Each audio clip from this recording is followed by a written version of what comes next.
अस्सलाम वालेकुम। चैनल को सब्सक्राइब कीजिए और घंटी के निशान को दबा दीजिए ताकि नेक्स्ट वीडियो का नोटिफिकेशन आपको बआसानी मिलता रहे। ये मेरी जवानी का दौर था और मैं चकवाल में वैगन पर ड्राइवरी करता था।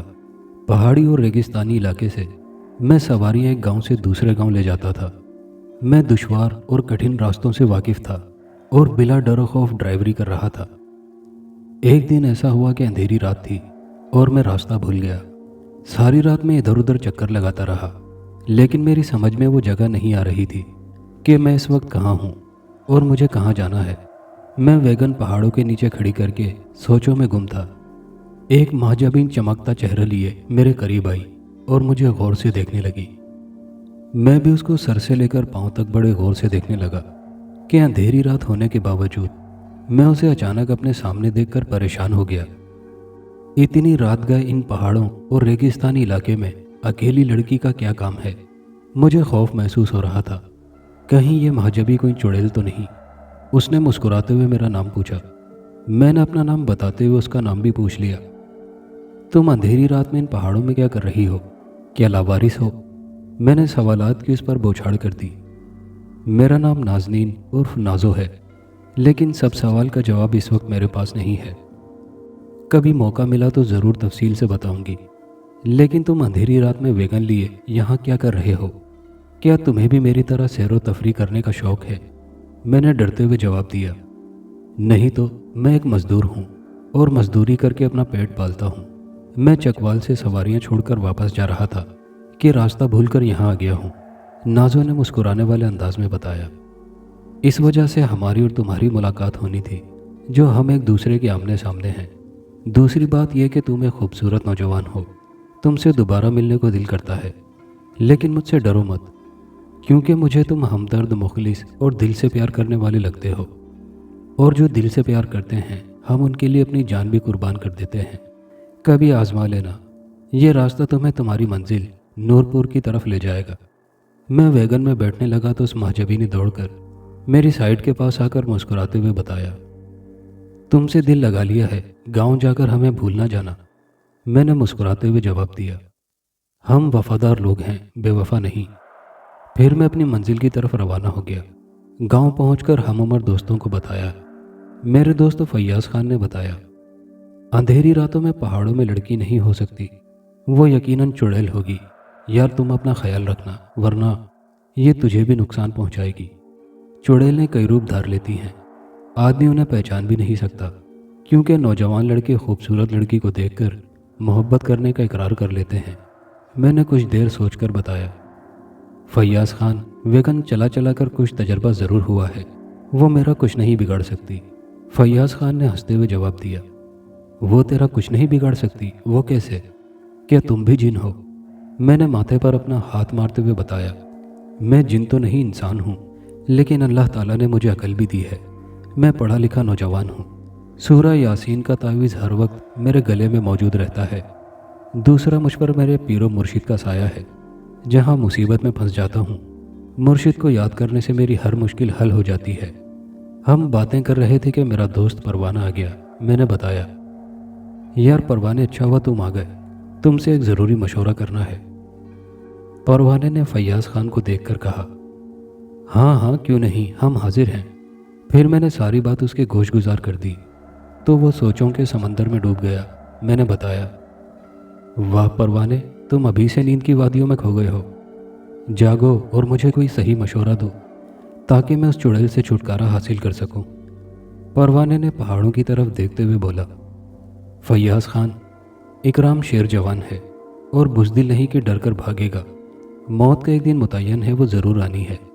मैंने वैगन की तरफ देखते हुए बताया, मेहरबानी है इसकी कभी वीरान जगह पर ख़राब या पंक्चर नहीं हुई, इसने हमेशा वक्त पर पहुंचाया। सवारियां इस पहाड़ों की शेरनी का इंतज़ार करती हैं कि शेरनी आए और हम इस पर जाएंगे।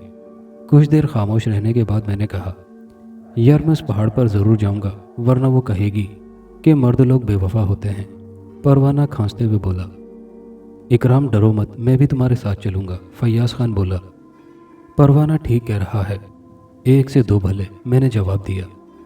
ٹھیک ہے، جب میں پہاڑوں کی طرف جاؤں گا تو بھائی پروانے تجھے بھی ضرور ساتھ لے کر جاؤں گا۔ ابھی تو مجھے اڈے کی طرف جانا ہے، روزی بھی تو کرنی ہے اور ویگن مالک کو بھی کما کر دینا ہے۔ ٹھیک ہے دوست، تم جا کر اپنا دھندا کرو، ہم بھی اپنے کام کی طرف جاتے ہیں۔ وہ دونوں اپنے کام کی طرف چلے گئے اور میں ویگن اڈے پہنچ گیا۔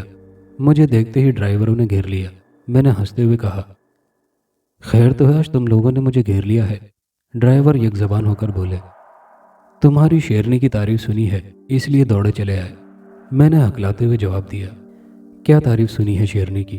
ذرا مجھے بھی بتاؤ۔ ہر ڈرائیور نے اپنی اپنی بات کہی۔ میں ہنس کر سب کو باری باری جواب دیتا رہا، موڈ کسی سے خراب نہیں کیا۔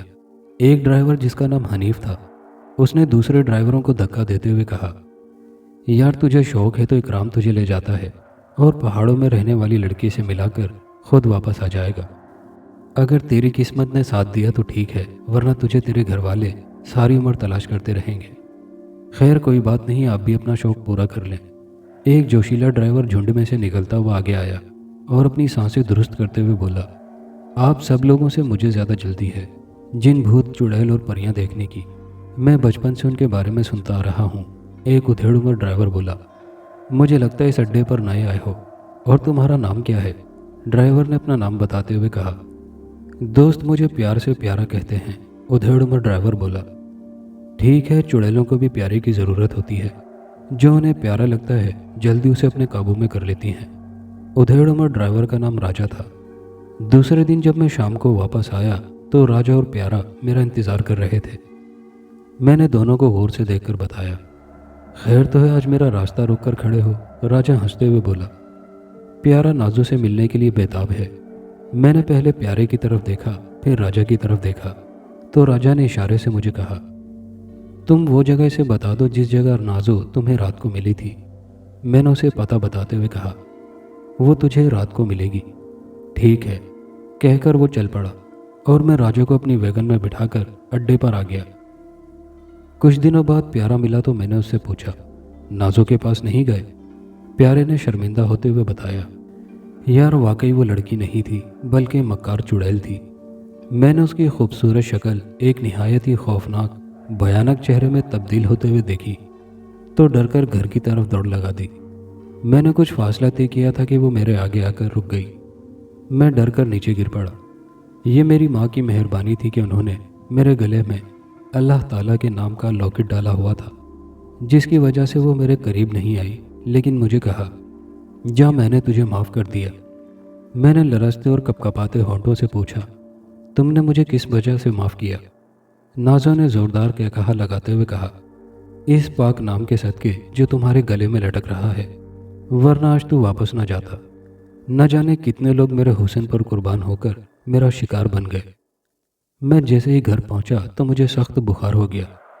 کئی ڈاکٹروں سے میرے گھر والے دوا لائے مگر کچھ بھی اثر نہیں ہوا۔ آخرکار مولوی صاحب کے دم کرنے سے میں ٹھیک ہوا ہوں۔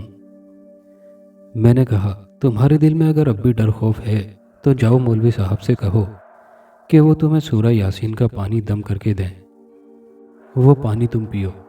دوسرے دن سواریاں ملی تو میں انہیں لے کر اسلام آباد آ گیا۔ میں واپسی پر ویگن تیز چلا رہا تھا۔ مجھے خبر اس وقت ہوئی جب ویگن پیر کھارا شریف کے نمک کے پہاڑ پر چڑھ گئی۔ سواریوں نے شور مچانا شروع کر دیا۔ ایک بوڑھی نے مجھے کوستے ہوئے کہا، اپنا نہیں تو ہمارا خیال کیا ہوتا، اب نمک کے پہاڑ سے گاڑی نیچے کیسے اتارو گے؟ میں نے پہاڑ سے نیچے دیکھ کر کہا، ارے میں تو خود پریشان ہوں، میری ویگن پہاڑ پر کیسے آ گئی؟ کوئی اللہ پاک کا نیک بندہ ہی سے نیچے اتار سکتا ہے۔ اور پھر ساری رات ہم نمک کے پہاڑ پر کلمہ طیبہ کا ورد کرتے کرتے ویگن میں ہی سو گئے۔ صبح کو جب میری آنکھ کھلی تو گاڑی پہاڑ کے دامن میں کھڑی تھی۔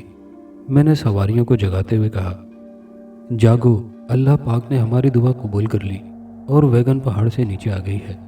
ایک بڑھیا نے پہاڑ کی طرف دیکھ کر کہا، شکر ہے اللہ تعالیٰ کا جس نے ہم سب کو نئی زندگی دی۔ میں بھی نہ دیکھ سکا کہ ویگن نیچے کس طرح اتری ہے۔ سب لوگ ویگن سے نیچے اتر کر پہاڑ کی اونچائی دیکھتے رہے اور یہ بھی سوچتے رہے ویگن اوپر کس طرح چڑھ گئی تھی۔ میں نے کہا، یہ سب دربار والے بابا جی کی کرامات ہے کہ ہم سب زندہ سلامت اپنے اپنے گھروں کی طرف جا رہے ہیں۔ یہ کہہ کر میں نور پور کے لیے روانہ ہو گیا۔